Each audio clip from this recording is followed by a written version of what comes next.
I'm talking and I'm talking and I'm talking some more. Thank you.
Well, good afternoon, ladies and gentlemen, and thank you for joining us on this beautifully blustery fall day. Yay!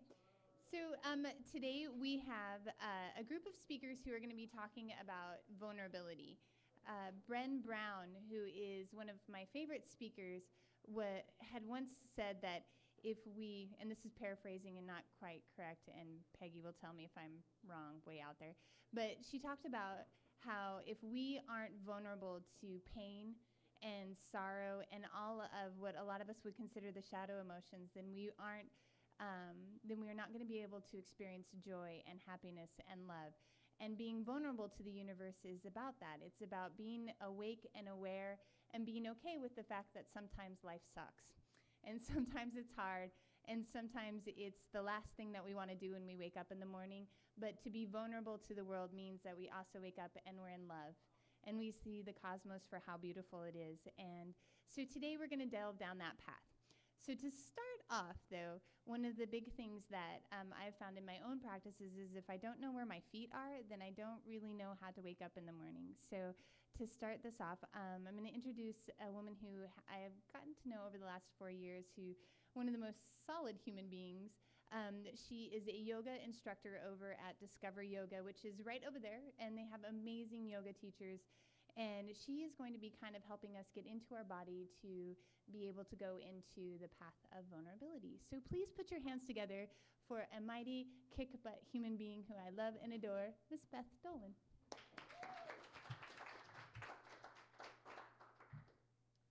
All right, thank you. I'm going to sit. I'm just going to take this off of here because then I can be a little more mobile and yeah. All right, so thank you guys for being here and being vulnerable. So sometimes the path of vulnerability can be really scary because we don't know what it is out there that we're being vulnerable for. So I kind of wanted to start it off with letting it not be quite so scary, or at least opening it up to understand that we are always vulnerable. You know, as we walk through our lives, as Sarah mentioned, waking up in the morning, as soon as we wake up in the morning, we are vulnerable to things. From twisting your ankle as you walk down the sidewalk, to having your heart broken, to all of these things that we go through in life. So we're all pretty aware of that, but letting yourself not be scared to be put out there, because just by being here on the earth and in our bodies, we are vulnerable. And so opening up into that depth and opening the door a little bit more, although it might seem really scary because we have all these walls and blockages that we've built up to keep ourselves under control and safe, it doesn't have to be. And if we can think of it that way, of just maybe opening the door a little bit more from what we already are, and it doesn't have to go wide open all at once, but it can be a practice, that maybe the fear cannot be quite so great. And there's going to be another speaker talking about vulnerability and fear later on. So I wanted to touch on that just a little bit, of how do we just crack the door open and know that, okay, if I can walk down the sidewalk and I can breathe, that maybe I can also open my heart and my body a little bit more. So when Sarah asked me to talk about this, there are a million different ways that you can get into your body, and for any number of purposes. So get into your body for vulnerability or for whatever else you might be wanting to look at. But I just wanted to know from people who are here, how many people have some sort of practice, whether it doesn't have to be a yoga practice, but a practice, an energy practice, something that they work on to do a little bit more self-exploration. Wonderful, yeah. So really wide open. Most people think about these things, right? So that can be your practice. So yoga is just one way to do that. Energy work is another way to do that, and sometimes they're tied together. Breath work similarly as well. So today I wanted to give you some ideas as to how to get into your body, and we're going to do a little bit of practice for those people who are willing to delve into that as you sit here.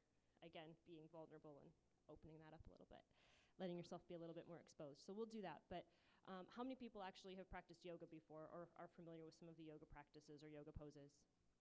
Okay, so there are a lot of different yoga poses you can do, both to get into your body and to practice vulnerability. So a lot of what I think of when I think of vulnerability, the first thing is the heart, right? Because we shield our heart from so much, and that's where we try to protect.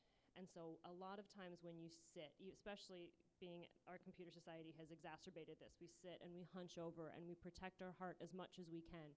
And you can see it in people around you when they just, even when they're standing, they can't sit up or stand up straight. And that can be something physiological, something anatomical, or emotional and energetic. So when you're practicing some of this, thinking about opening, and in order to get energy and breath and movement to work and to flow in the body, creating space. So that's really what I'm here and what I want to talk about, kind of the underlying theme is how do we create space? And again, that can be creating space for vulnerability. It can be creating space to stretch out your body. It can be creating space just to let energy flow. So we're going to think about that, or at least hopefully you can think about that as I talk about things, as that's kind of the theme of what I'm talking about. So thinking about different spaces in your body where we hold, and this is going to be different for everybody. It can be in your hips. Hips are a big one for where we hold a lot of emotions, a lot of anger, a lot of desires. The heart, I already mentioned, where we protect from being hurt, but as we close off the front of the chest, we leave the back of the chest open to be stabbed in the back, as it were, metaphorically. And so thinking about opening up both sides of the body. And there's also the central point, the digestion, the solar plexus. So if we are mulling something over, there's something that's come up in our bodies or in our lives that we're still trying to process. Sometimes it can get stuck in our gut. Gut is also a place for anger. So that's another kind of emotion and energy that you can think of when you're starting to delve into the body. So, and these kind of all follow the chakras. So if you're familiar with any sort of chakra work, that kind of corresponds to a lot of what I'm going to be kind of hanging all of these different themes on today. And so moving in all these different places in the body can start to release these physical spots that hold a lot of these different things. And like I said, it's going to be different for each person. And so as we go through this, like I said, we're going to do a little bit of a practice in a little bit. So as we go through this and we think about this for you individually, reflect on where that might be. Reflect on where you are today and what things you are going through right now, and where you might have these stuck places that you can then make space for in your body, and either let those things become vulnerable or let those things move so vulnerability can then be. You can be more in your body, be more in your grounded self, so you can let yourself be strong enough to be vulnerable. Which sounds like an oxymoron, but it's kind of not. And the biggest thing for me is breath. And you can tell when you get nervous, when you get scared, any of those things that come along with vulnerability, if you don't have your breath, you can't go anywhere. You can't move forward, and you a lot of times lose your grounding. Your feet feel like they slip out from underneath you and you're lost and you're somewhere up here. So we're also going to incorporate some of the breath work today of how you use breath to stay in your body and be in your body. All right. So are there any questions on any of that so far? Marvelous. Okay. So let's do a little bit of breath and a little bit of work. So let's first start with being in the body, the physical portion of this. So we're going to start in the feet. So if you want to take your shoes off, if you want to take your socks off, you want to feel your feet more strongly on the ground, sit up in your chair or on the couch or wherever you are a little bit straighter. And you can have your eyes closed, your eyes open, however you're comfortable. We're going to start with comfort for right now. And just wiggle your toes and see how far into the earth you can feel. Can you feel, if you have your shoes on, past your feet, past your shoes, into the floor, into the earth? And if you have a breath practice, you can start incorporating your breath. We're going to focus more on breath later, but you can start incorporating the breath work into this. Because a lot of times as you work in your body, the breath will follow, and the awareness will follow the breath.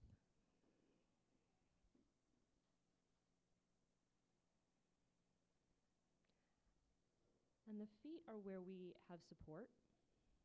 It's where we ground from. And if we don't have our awareness in our feet, we a lot of times can't feel supported. And that can be supported in your body, supported in your life, supported from seemingly other people. So you may think, oh, I don't have the support from my loved ones, when really you're not supporting yourself. Because that's kind of where it all has to come from, is from self. So taking a moment just to feel your feet and reflect on that. How much support can you give to you through your own body?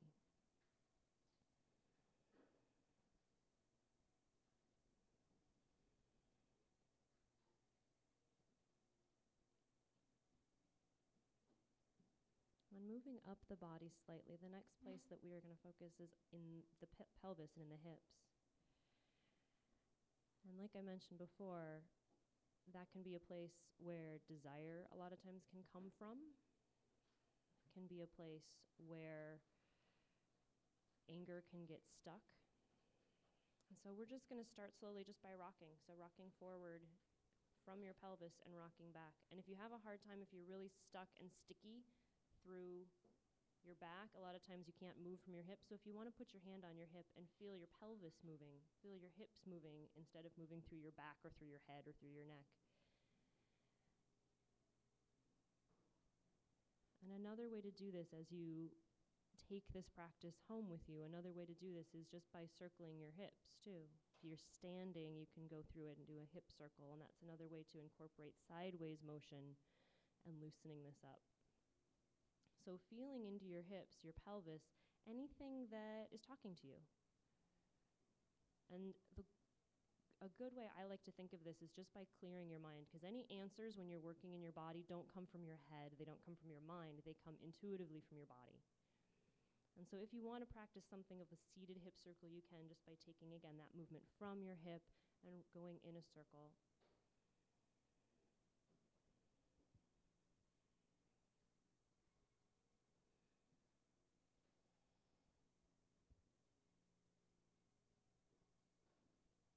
And when you're ready, changing the direction, going the other way.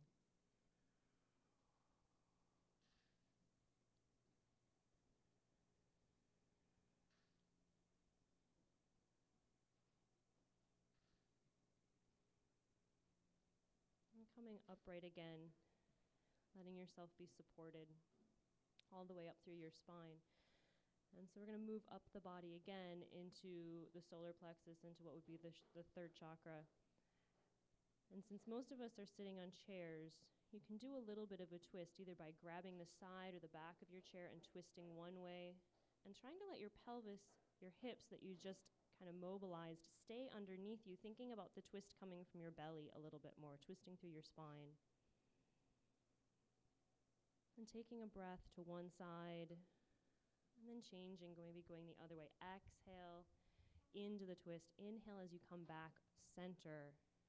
And following your, again, intuitive self. When do you want to change sides? When does it seem like it's enough? When do you want to go the other way?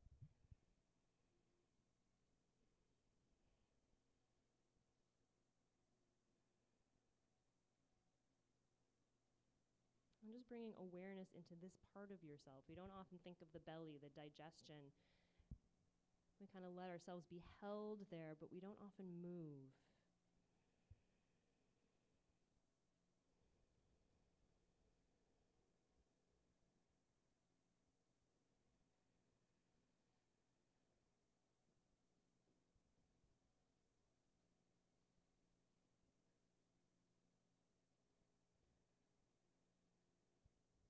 And again, intuitively, when you feel you've had enough, just coming back to a supported seated posture, sitting upright. Taking a deep breath into that place where you just created space, you just created some movement.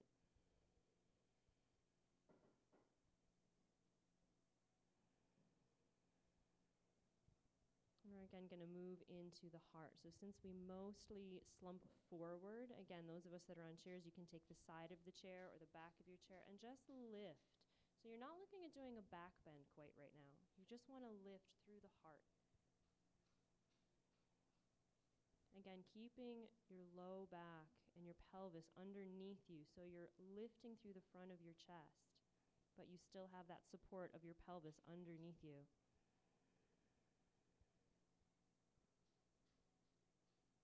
And when you're ready, coming back to a central point. Since the heart is so important, we're going to do a little bit more work here. So bring your arms in front like you're holding a big beach ball. I'm going to do this one-handed, but you can do it with both hands at once. And as you inhale, bring your arm out to the side, being careful of those around you. Opening through the front of your chest, and as you exhale, bringing your arm in front. And think about rounding in your upper back. You can even let your shoulders come forward a little bit. And as you inhale again, coming open. And so you're moving through both halves of your chest, both halves of your body. Opening up the front of your heart and the back of your heart. We don't often think that our back has a heart, but we have a back heart as well. And letting this movement be gentle, be relaxed, so you're not creating tension in other places. The whole purpose of this is to open and to gain space, feel relaxed.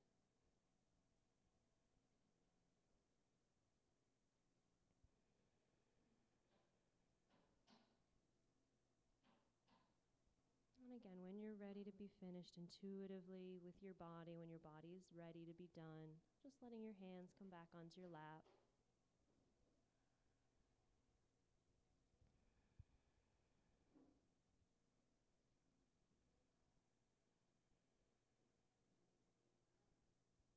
We're going to move up into the neck and the throat. So the throat is the place of communication. And so one place of vulnerability is when we speak. Can we speak our vulnerable words and not worry about what the outcome is going to be, what the other person is going to say? So just by doing some neck rolls very gently, again, exhale, bring your head down. And as you breathe, bring your head around. If it's difficult or painful or tight to roll your head back, just roll it from side to side, from one shoulder to the other. You can do a full neck roll, letting the head relax back if that proves relaxed, trying not to crunch through those vertebrae in the back of your neck.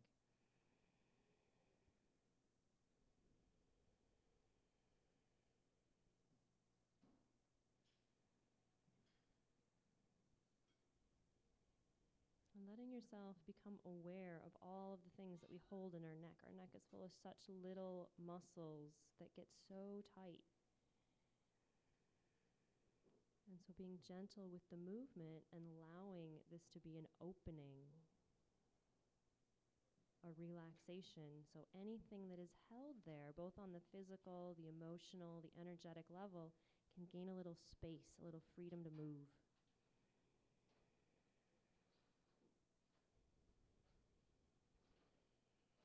And remembering to go the other way with your neck circles so you feel balanced.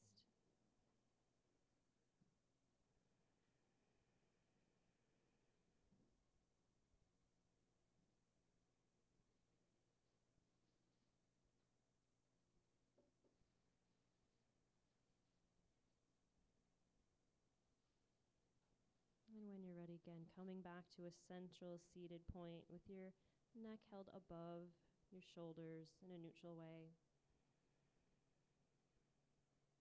And just gently turning the head from side to side. So just as if you were very slowly shaking your head in a very dramatic no.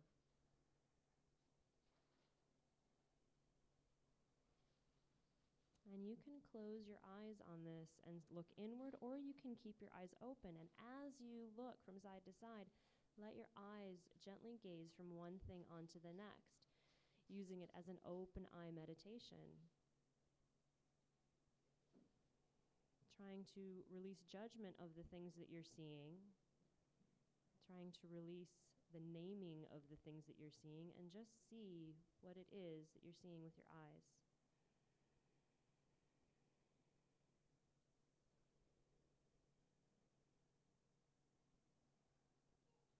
look at things without thought.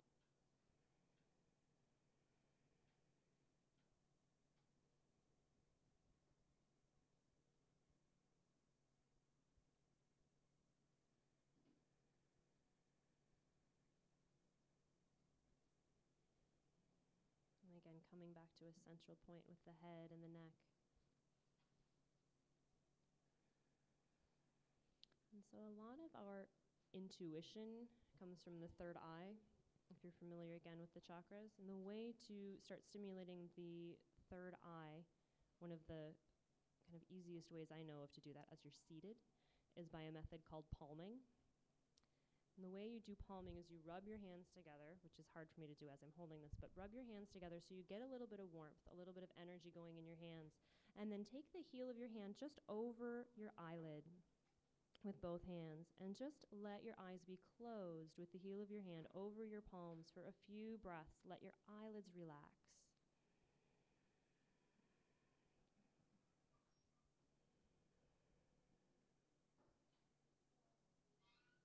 Allowing yourself to be vulnerable in this state as you have closed off the outside world, the visual cues of the outside world.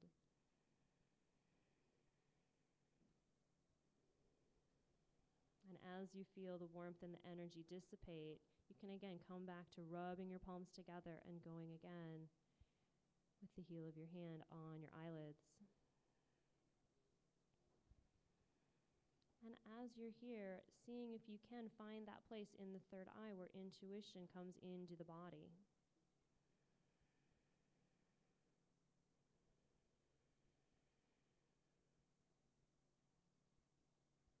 And just opening up whatever question you might have about yourself, about vulnerability, as you do that, to see intuitively what answers might come up.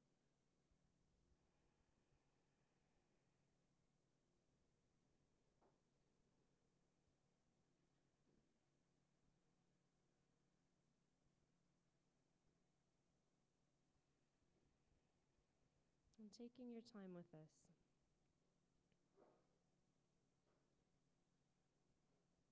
And when you're finished, just gently placing your hands again in your lap. And we're going to start to focus on the breath. So if you haven't become aware of your breath, now is a good time to do that. And a good place to start is just by noticing where your breath is in this moment. Notice your inhale and your exhale. And that can be without changing it. So just notice, how do you normally breathe? How does it feel in your body? Is it smooth? Is it sticky? Is it short? Is it long? Where do you feel the movement of the breath in your body?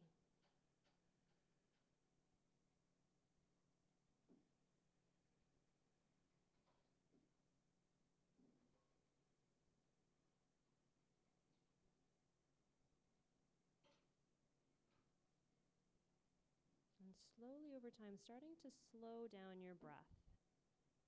Let it become longer, both on the inhale and the exhale.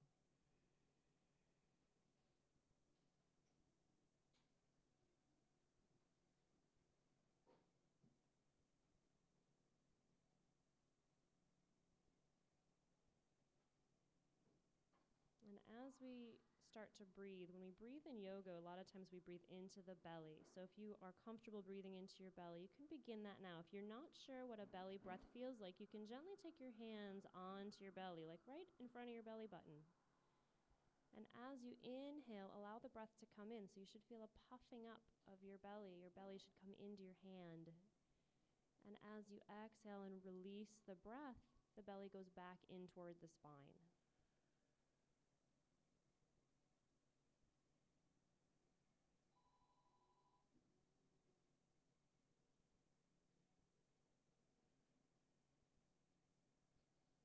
And allowing your breath to be relaxed and deep and slow, whatever that breath is for you.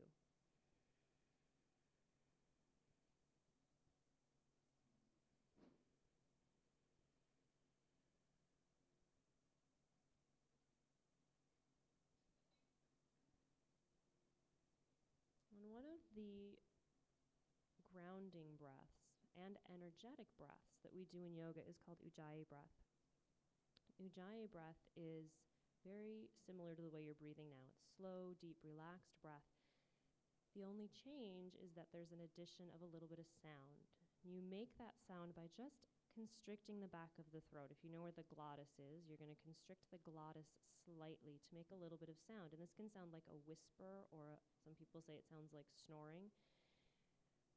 But you keep the glottis constricted both on the inhale and the exhale, so it sounds like this.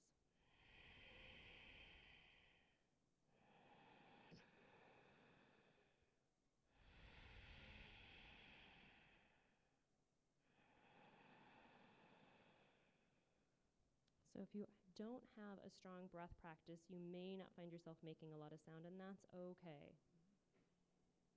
This is, again, meant to be gentle. It's meant to be giving yourself space and giving yourself presence of body.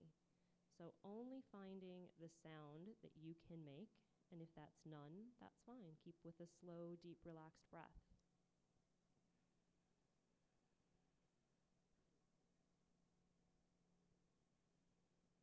And as you breathe, we're going to again check into those different places in the body.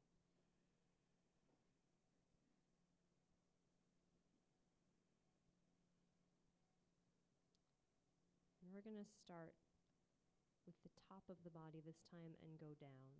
So starting with breathing, keeping your shoulders relaxed, but breathing into your head, your nose.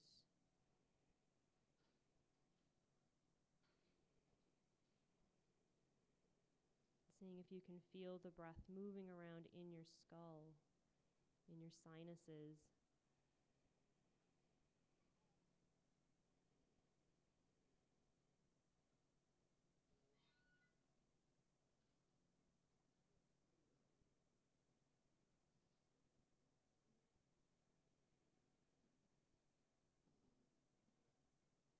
And taking the breath and the awareness of it, and don't lose the awareness in your head if you're able to keep that awareness, but then spreading the breath down into your throat and your neck.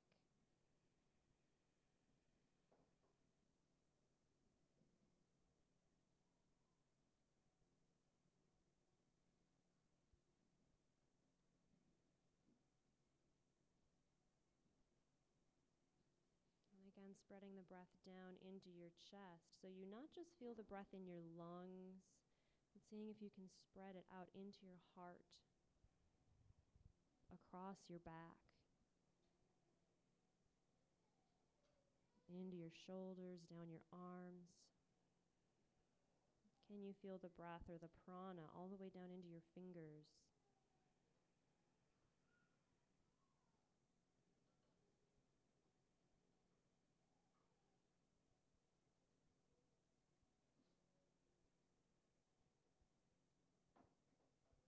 And spreading it down into your belly and your low back, around your ribs.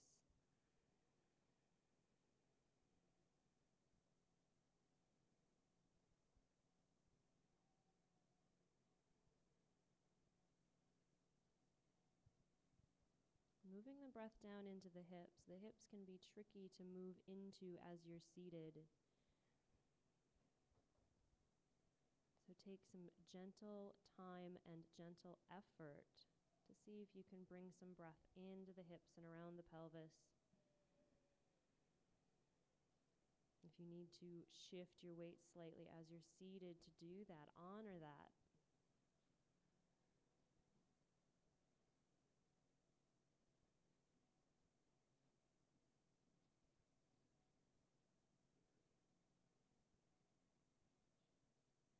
And spreading the breath, the prana, the energy of the breath down into the legs. And if that doesn't feel like it's possible, or you don't have the sensation that it's possible, just using a visualization or your imagination to breathe into your legs. Working on connecting the breath through the whole body and thereby connecting the whole body to itself.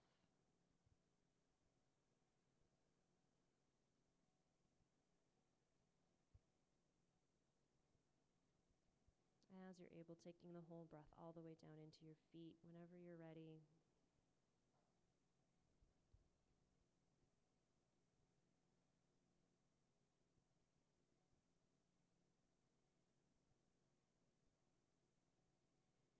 And seeing if it's possible for you to take the breath through your whole body all at once, feeling the energy of the breath. Might feel like a tingling or a buzzing or a warmth.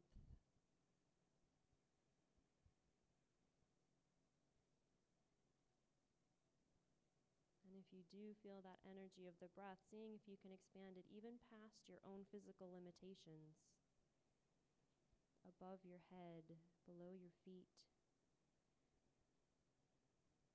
out to the sides, past your arms.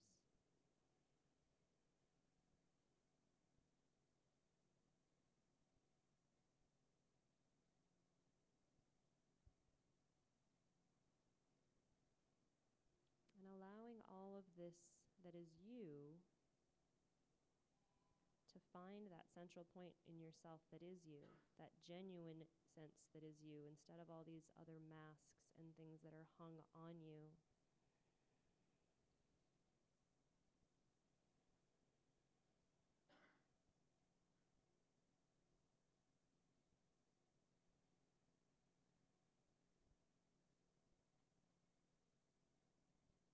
And feeling strongly into your feet so you feel supported and stable and grounded enough to walk the world in your genuine self.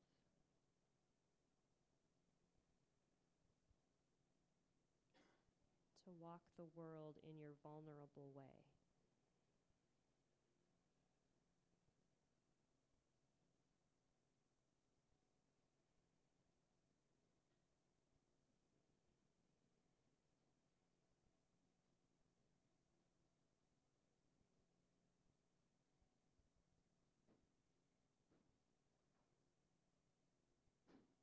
And letting this be a personal journey for you. Finding again any places in your body that are feeling vulnerable or needing a little bit more vulnerability, feeling overly protected.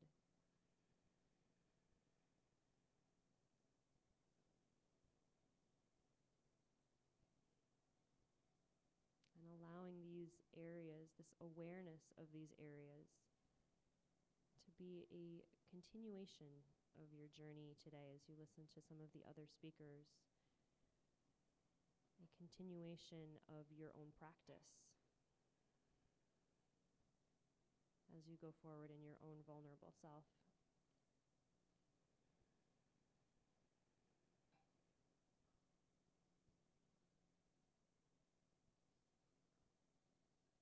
And keeping this sense of center, this sense of self, this finger on your inner universe, your inner world. Start becoming aware of your outer world. Some of the sounds around you.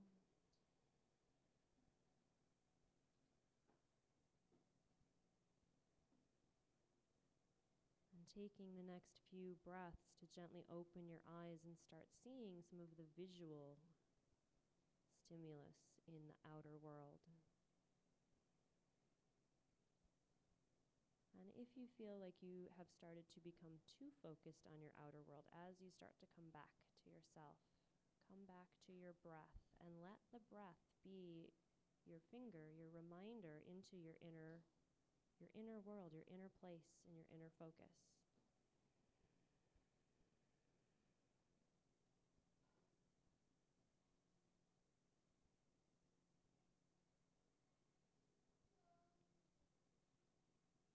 Being gentle with yourself as you start to open up again into your outer world. Being slow, being deliberate with your movements.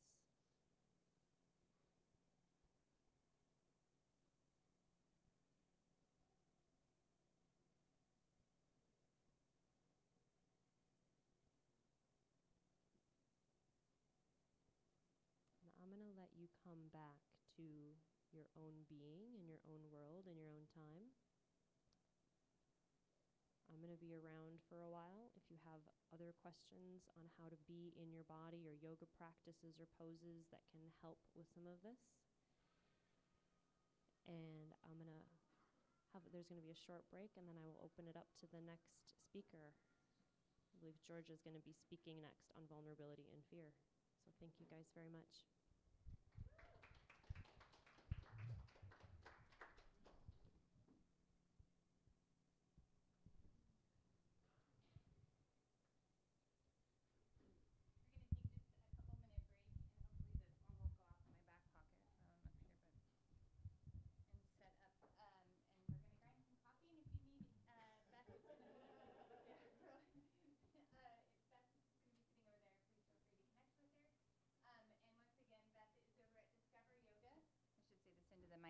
Because we've got quite a few people watching.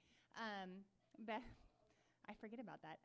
Beth is, once again, Beth is an instructor over at Discover Yoga and a pretty phenomenal person. And you can check her out on not only Discover Yoga's site, but our site, the Soul Tribe directory, and there's a good bio about her. And so we'll be back in just a couple of minutes. Thank you.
I'd like to welcome everybody back to our next speaker. For those of you who just happened to walk in, today we are tackling the subject of vulnerability, and the subject of vulnerability in our bodies, hearts, relationships, and everything in between, and sometimes the painful parts of vulnerability and the beautiful expressive parts of vulnerability. My next speaker is somebody who is like this metaphysical cowgirl who kicks butts. Like, I don't really know like a better way to put it. She walked through our door, and instantly all I could think is like, this is a woman who I want to work with because she's smart, she's funny, and she has no issue being vulnerable in her own truth and sharing it with other people, and then creating the space for you to be vulnerable in whoever you are. And so today I am really, really excited to be able to introduce my friend, Georgia Kamen, to the stage.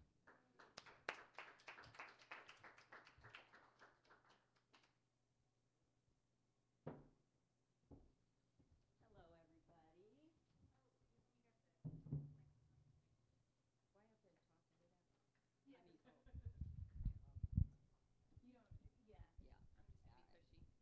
That's all right, whatever. My name's Georgia Kamen, and I am a healer, a teacher, a writer, and the name of my healing practice is In Nature's Wisdom. And when we were talking about the subject of vulnerability, I started thinking, and I do most of my thinking from the neck down, so I started thinking about what stops us from being vulnerable in the right way, and it's usually fear. And so I decided to address this subject from that position today. Not too long ago, I was talking to my husband, and I said, what is the single thing, if you had to pick something that you would be most afraid of, and it doesn't count losing a loved one or something happening to somebody that you care about, but for you, what is your absolute biggest fear? And I've been married 24 years, and I was shocked that his answer was being broke. And it really surprised me. It also answered a lot of questions explained a lot of things for me with him. And I thought, that is so different than what my fear is. My biggest fear is being held down from being who I'm meant to be. That's my absolute biggest fear.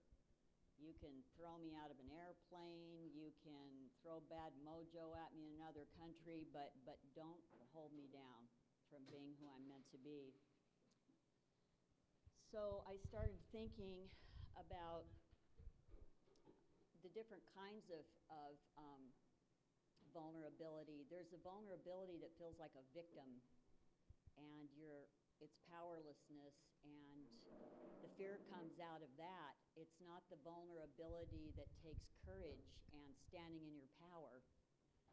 So I started to think about all of the things that stand in the way of you being able to truly be vulnerable, to let in what you want to let in for yourself and what you deserve.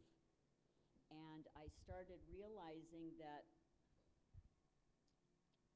it's being aware of everything, of every little thing. When I trained in my healing practice for years, I had to find a teacher who could explain to me why, because I'm one of those hard-nosed people that really wants to know why I'm doing something. I can't blindly do it without knowing. Now I've come to realize everything doesn't need a reason, but I met a teacher who was a very gifted healer and also a gifted scientist and researcher, and she taught me the physics of it, which I never thought sitting in school and learning about energy that it was the same energy and that you learn about in school, but also just how far-reaching it is, and people think of spirituality and science as totally separate things, and they're not separate at all. Science and physics is what energy rides on. It's the vehicle. It's a vehicle for every thought we have and everything we do. It's all got a vibration. And because it's all connected, everything we think, every thought that passes through our mind goes out into the collective. And a lot of times we think we're having our own thoughts, and we're not. We're picking up thoughts from the field out there that belong to us and everyone else. So when you're spinning off in fear, you're affecting the whole. You're affecting the whole. So I made myself a promise that I was really going to try to stick to. Anytime that I'm faced with something that's not good for me, I know it's not good for the planet. And I really try to live my life that way. And fear, I realized early on that I was going to have a life path here that was going to require me to live everything I taught so that I could walk my talk, and believe me, it did. And fear was a big part of it. And I discovered what not just fear, but absolute terror was. And every time I went through something like that, I also realized that I learned a huge lesson from it that I needed to learn for this path. And so I started to look at even the bad, fearful things as opportunities. They were opportunities, and I started to be grateful for everything, even if it was only for the lesson at the end of the day, because some days sucked, like they do for everybody. But there was always a silver lining, and there always is, and there's a silver lining in fear as well. In physics, what you push out there has a trajectory and a reverberation, and it multiplies tenfold, whether it's positive, whether it's negative. It goes to the intended source, and it comes back another tenfold. So every time we're out there putting something negative or positive, it's actually growing and growing beyond that, and that's really something that's important to keep in mind. I realized when I was going through some of my lessons that the more frightened I got, the worse it got. And there's also a aspect of physics. It's called a maneuver wave. It's like the people that are looking at a video of rioting and violence, and maybe they were in it, and they're going, I can't believe that was me. I can't believe I did that. People get caught up in that all the time. There's literally a physics attached to it, and it's a collective thing, and it spreads, and people, even birds, when they have their formation, or fish that swim in formation in the ocean, they literally are one. They become one mind, and they flow together. And so to think that one person can't make a difference is absolutely incorrect. One person can make a lot of difference. And the thing that stops us, of course, is fear on so many levels. That's why Beth talking about being seated in your body and in your belly, that's where your real information comes from that you can trust. And there's so much information there. I never reason anything out in my head much anymore that's of any significance. I use it for the logical things. It doesn't work that good anyway most of the time. But the wisdom that our bodies hold is immense, and what comes up through our DNA and our cellular structures in the way of memories, past lives, is huge, and it affects everything we do. There's a lot of anxiety out there, obviously, not only with the economy and things like that, but we have to learn how to be discerning and look for our own truth. We cannot continue to listen to the media, the general media, the government on things that, and take it verbatim. A lot of people just take at face value what they're told, and the truth lies far beyond that, and it spins fear. It spins fear in people, and if people are afraid, they might not speak up, or they might get angry, and they might want to change something. Fear is a tool that a lot of corporations, a lot of government agencies use to keep the people in line. When you think about the people in a regime, even in other countries, the number of people in that regime are so small compared to the vast percentage of the population out there that they're dictators over or whatever. The only thing holding those people back from standing in their power is their fear. And you've seen there's a lot of very bright young people coming up in a high vibration that are coming forward that are media savvy, and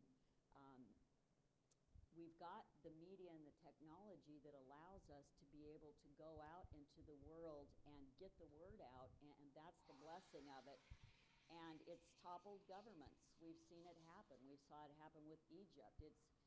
Anything's possible when there's a collective consciousness about it. But it has to start, it's an inside job. It has to start inside. I saw one of those little things over there, the art things. Brian Andreas is one of my favorite artists. I love the guy, and I love the way he thinks, and he has a great saying. It's, be sure to hang on tight, because you never know what might happen if you let go. And that is just one of my favorite sayings, because people they get so complacent because they're afraid to step out of their comfort zone. They'd rather be miserable than address that fear and step out. And fear is really only created to help keep us safe from life or death situations. It's our adrenals. Beyond that, fear doesn't have any value for us. And there's a lot of adrenal burnout in this society now. Post-traumatic stress is huge. I see it all the time. I see it in clients that come in with all types of anxiety. Anxiety is so big. It's a lot of the mental health issues are around anxiety. If you have a propensity maybe for mental health issues genetically, they may lay dormant for your whole life, but if you hit a really stressful situation, I've seen them pop up. And so anxiety is what constantly feeds the system here and causes people to stay worried about money. Obviously, it's a tough economy out there, and all these kind of things. So it's just good to be aware and mindful of it. And also, I noticed that fear it's insidious. It doesn't have to be the big fears. It can be the little fears. It can be the little voice, I call it the negative ego, in the back of your mind that sneaks in to tell you that you're not going to do that right, that there's, that if you can't do it right, don't do it at all, that you're not going to be liked, that you're going to be judged, that type of thing. You have to always continually be aware of it. I've been through quite a few things with fear, and I've gone to some other countries, and for whatever reason, I don't really know why, I draw an energy in that it's a shamanic energy that sees me where I go, and I've had to learn how to protect myself. But because I was not used to it, and early on I was naive on protecting myself, and I got hit really, really hard with it in Jamaica by a bush doctor there. And it almost took me out, and it was real terror. It went into dreams, and I had to go get some really serious help from a shaman. It was the only way I was able to clear it. But the more afraid I got, the worse it came in, and the more afraid I got, the worse it came in. And I finally got it. It was a light bulb moment when I realized I have to cut it off. I have to stop it. And when I stopped the fear, it stopped. So that trajectory was really powerful for stopping even that. There was another time in my family. I have 2 daughters that were at home at the time. We went through car accidents between 4 people in the family, 10 accidents in literally 2.5 months. And we just couldn't believe it. And every time it happened, the fear would come up. Oh, the insurance rates. Oh my God. The cost of another car. Oh my God. We'd just get out of the shop. My daughter opened the door. A woman came by and took the door off of her car. The day it came out of the shop, it was uncanny, more than uncanny. But the more we'd go to bed just worried, sick, the worse it got. And I woke up one morning, and it was when The Secret first came out. And I walked into the kitchen, and there was a newspaper sitting there, and it said The Secret. And I looked at it, and I was familiar with the concept of it, and I went, oh my God, that's it. And my poor husband, I hadn't had a chance to tell him yet that my daughter had slammed his car into a tree the night before that he'd just gotten out of the shop on some ice. I wanted to have a good night's sleep before I hit him with it. And I went and I said, I have some good news and some bad news. The bad news is the car, the hood's crunched on it. The good news is it's over. And after he spit his cereal across the desk, he said, what are you talking about? I said, I don't know how I know, but I know it's over. And it was. As soon as I shifted that and stopped the fear, it ended. And it was really, truly amazing to see how that played out. So I learned a lot about how insidious fear is and how it sneaks in from every angle. There's dark and there's light in the world. There's always going to be a balance between the two.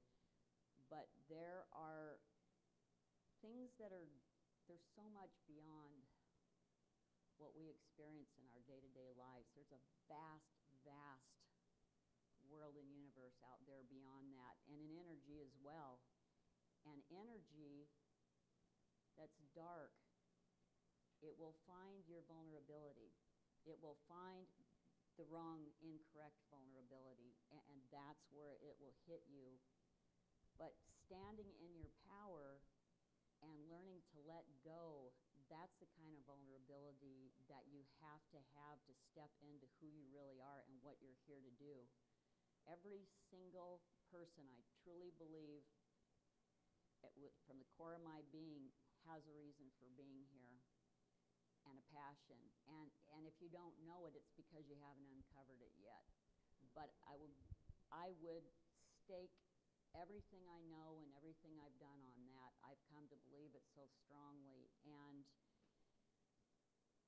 I found that you have a lot more control over things when you learn to let go and be vulnerable and let them come in the way they're meant to come in, and not try to control it. That's not where you can't control it. You can't control what's coming at you. It's an inside job. You have to start from the inside, from your core, and learn how to protect yourself from by your thoughts. You have to be aware. It's a discipline. It's a discipline to be vulnerable, and then it just becomes a way of life. And the shift is subtle, but it's powerful.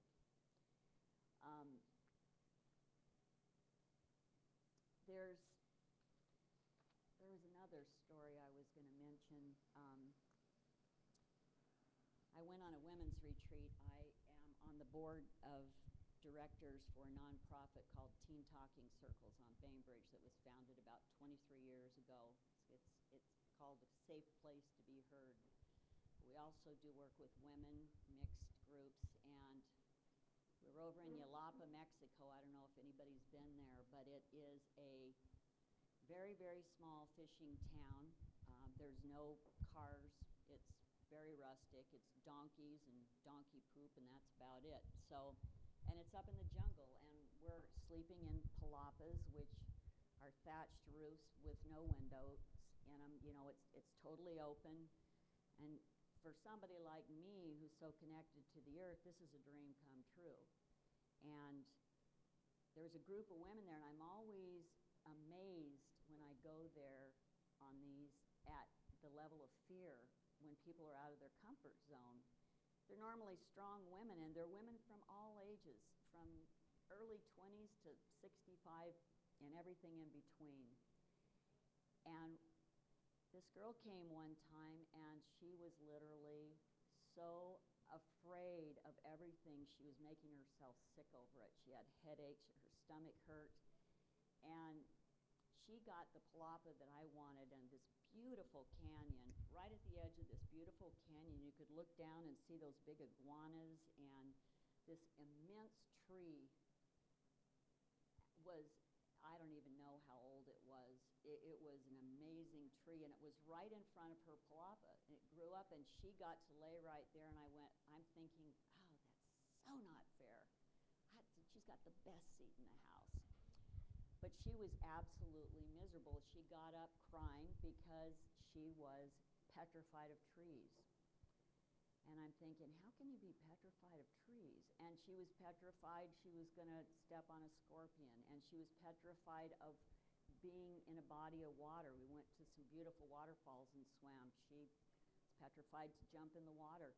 And she had so many phobias that had built up that they had literally made her world so small that she wasn't able to really enjoy anything. And so we did some energy work on it. And when I sat and talked to her, I found out that as a child, she came from a family of 4 kids, and her father was in the military, and they moved constantly her whole life, almost every year or two, her whole childhood. And because of it, she never really was able to have close friends or get seated in a place that she could actually feel comfortable with and call home. And by the time we were done, we did some energy work, and it dawned on me loud and clear, it wasn't the tree she was afraid of. She told me it was the roots letting go and falling. It was losing her roots. And as soon as she saw that, something shifted in her. And the next morning, she got up and she came out to breakfast, and she pulled me aside and she said, I woke up this morning and there was a very old Aboriginal man standing in front of the tree. And I knew it was a gift, and I said, that was your guide. That was your guide. And she said he smiled at me because she was able to finally let go of that. It's like eating an elephant a spoonful at a time. It's those little teeny steps. And when people go into those retreats over there, they warn them about scorpions and things, but there's not, it's just being aware. It's not like they're around every corner, but the fear that people have when they first go, and by the time they leave the shift, because they've made all these teeny little baby steps the entire week, and every time there was something they were afraid of, there was a group of supportive women around them to help them work through it. And when they did, the freedom that came from that was palatable. It was absolutely amazing. By the end of the week, she was swinging off vines into the waterfall, and she was a changed person. And it was all because she had the courage to make that move and let go and just trust the process and be vulnerable enough to face her fear. So it doesn't matter how small the fear is. I don't care if it's eating peas. We'll be fine if we don't eat peas. But why why not try that one thing that scares you and just try that? I'm not a big believer in New Year's resolutions. You know, for me, they haven't worked. They're great for some people, I'm sure. But the one that I did make myself is every year I would pick 5 things that scare the hell out of me, and I would do them anyway.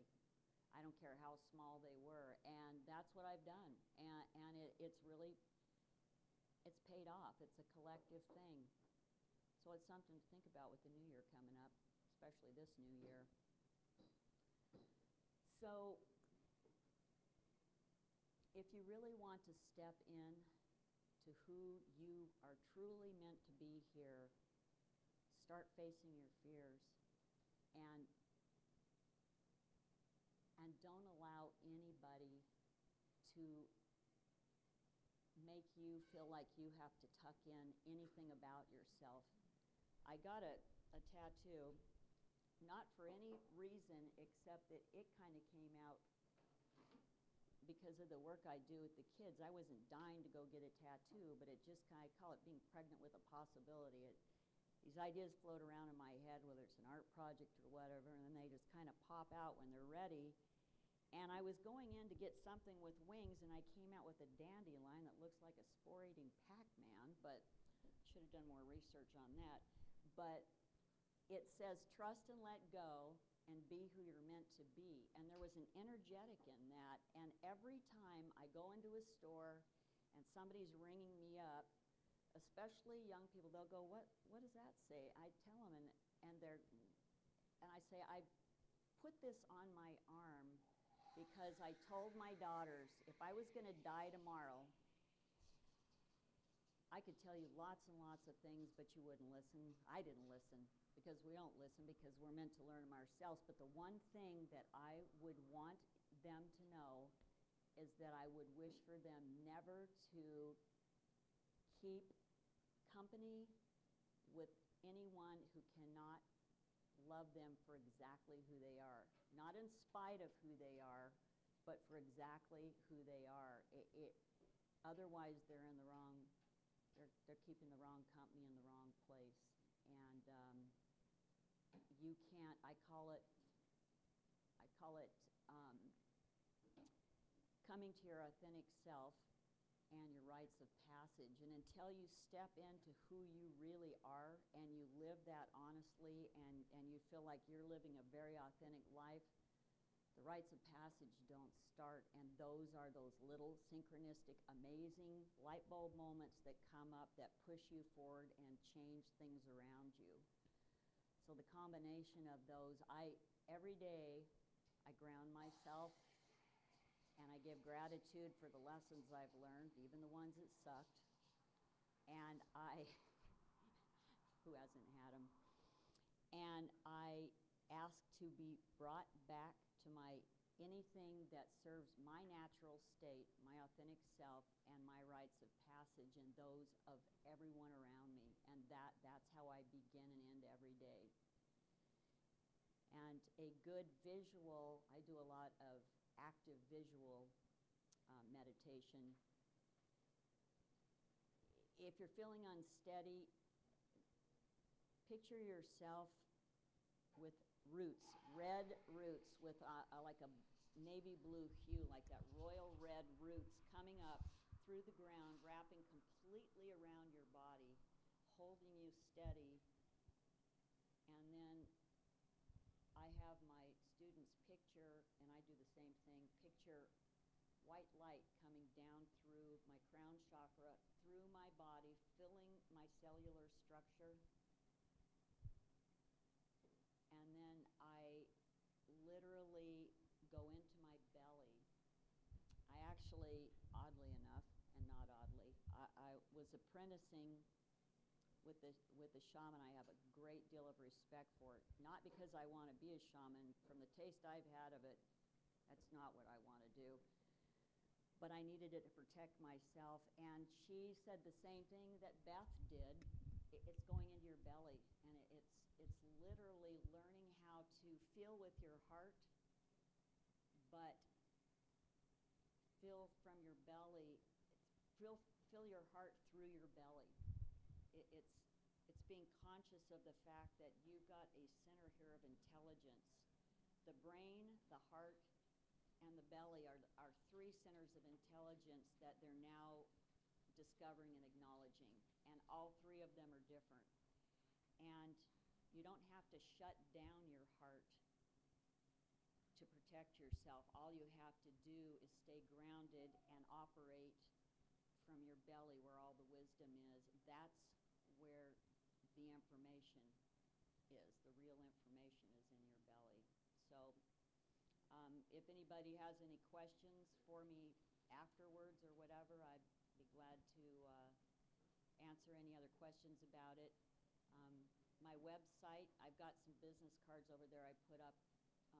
I've got a website, and I've got a blog, and I've got a newsletter. So if anybody's interested in knowing more about it, it's over there. And I give great gratitude for the opportunity to speak today.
Touch my skin with a velvet glove and send my true love. Don't you go wandering. And I was a fool, I was young and proud, and I left you standing there. And the last thing that I heard you say is I walked away. You said